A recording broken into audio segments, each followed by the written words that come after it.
кога ќе прочитате, например, мислење дека Уставниот суд, кој е најповикан да го заштити Уставот, со оваа одлука самиот го повредува, со што се доведува во прашање владењето на правото, прво нешто што ви паѓа на памет е кој би можел да даде такво мислење.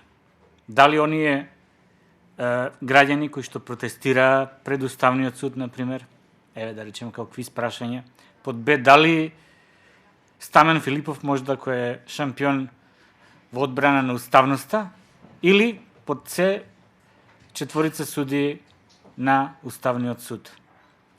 Кога би му го поставиле ова квиз прашање на било кој човек во светот, верувам дека најмалку би помислил дека точниот одговор е под С, односно дека четворица суди на Уставниот суд застанале на мислење дека со одлука на Уставниот суд се повредува Уставот од страна на органот кој што е најповикан да го штити Уставот и се доведува под прашање владењето на правото. И нормално тука се поставува прашањето како дојдовме до ова дередже. Дојдовме, по моје мислење, во моментот кога Уставниот суд практично беше да не речем узурпиран, а таа узурпација започна во моментот кога тогашниот председател на Уставниот суд беше лустриран и тргнат практично од својата позиција на уставен судија, со што практично беше комплетно дерогирана оваа институција која што претходно укинуваше, а во одредени наврати и поништуваше закони донесени од парламентот кој што е под контрола гласачка машина на оваа влада. Конкретно, овој упад во Уставниот суд започна откако Уставниот суд го поништи измените на законот за електронски комуникации кои што им овозможуваат директен линк на УБК до телеком операторите, со што практично се овозможи масовното прислушкување долгогодишно, чии последици сега ние ги согледуваме. Ова е контекстот. Од тогаш започна според мене, од тогаш Уставниот суд е киднапиран и од тогаш носи крајно нелогични одлуки. На моменти на човек му е срам кога ги чита тие одлуки, не само заради нивната нелогичност, туку и заради нивната неписменост. Една од таквите одлуки е одлуката донесена на 28 ноември 2012 година по иницијативата на Хелсиншкиот комитет со која се оспорува, ќе прочитам член 94 без став 3 од Законот за семејство, односно дефиницијата на блиски лични односи. Под блиски лични односи во смисла на овој закон се подразбират лични односи помеѓу лица од различен пол кои се или биле во партнерски односи, а не живеат во вонбрачна заедница.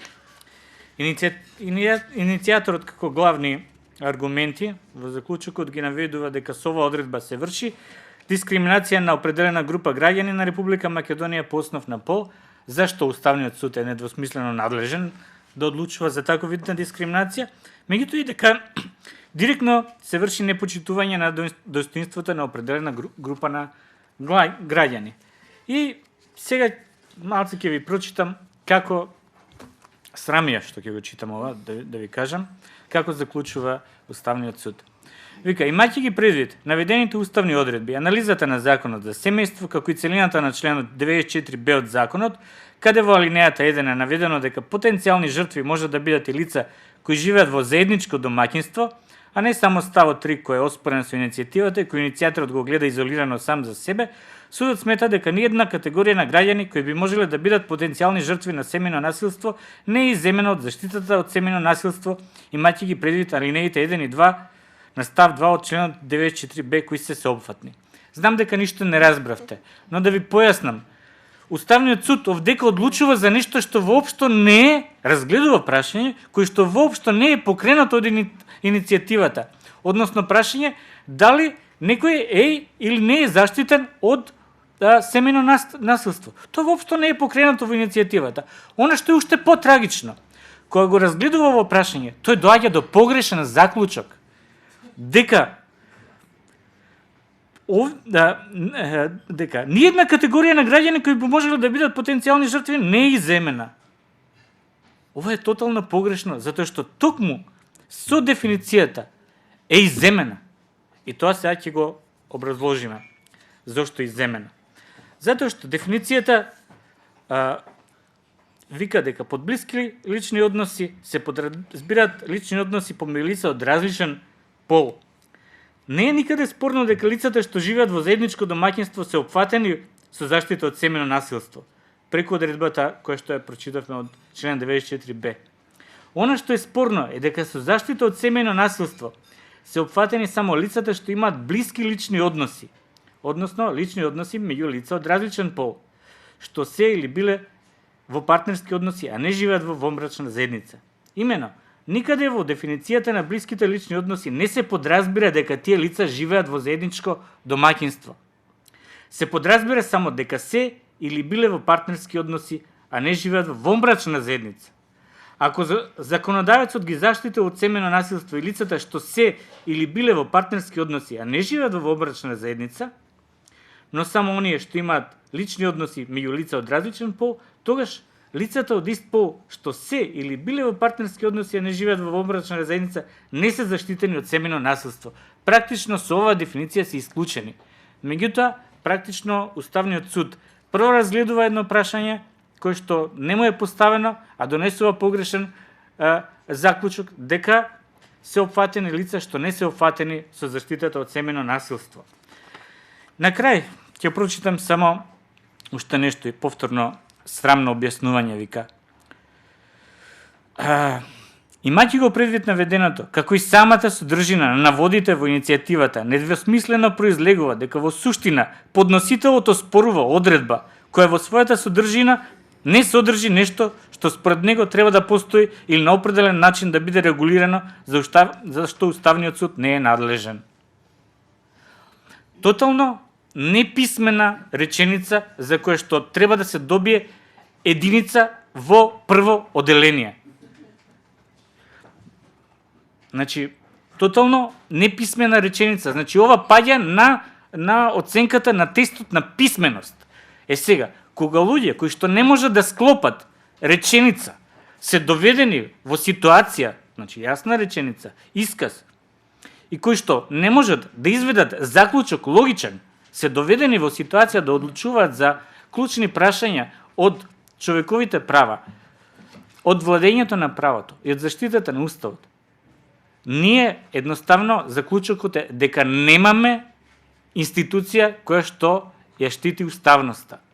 Туку, како што тука ќе се повикам на експертот Питер Ван Хауте, имаме институција која што чие мнозинство е под контрола на една партија, која што практично сугерира, како што сугерира Ван Хауте, предходно, пред воопшто да дојде до седница на Уставен суд, одлучува за одлуките кои што треба да бидат донесени од сите 9 судии. Ако тоа навистина е случај, а предполагам дека Ван Хауте има навистина информации зошто и сознанија зошто дошол до таков став да го каже јавно, тогаш практично Уставниот суд е киднапирана и заробена институција од страна на партијата на власт денес.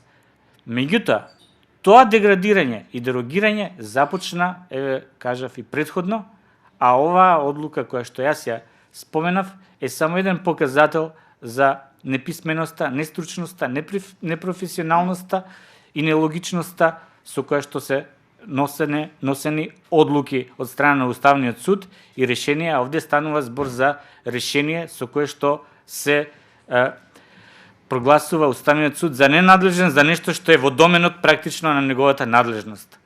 И практично затоа на крај можда тој суд треба да го преименуваме во ненадлежен суд, а не во неуставен суд и веќе да не се занимаваме со него.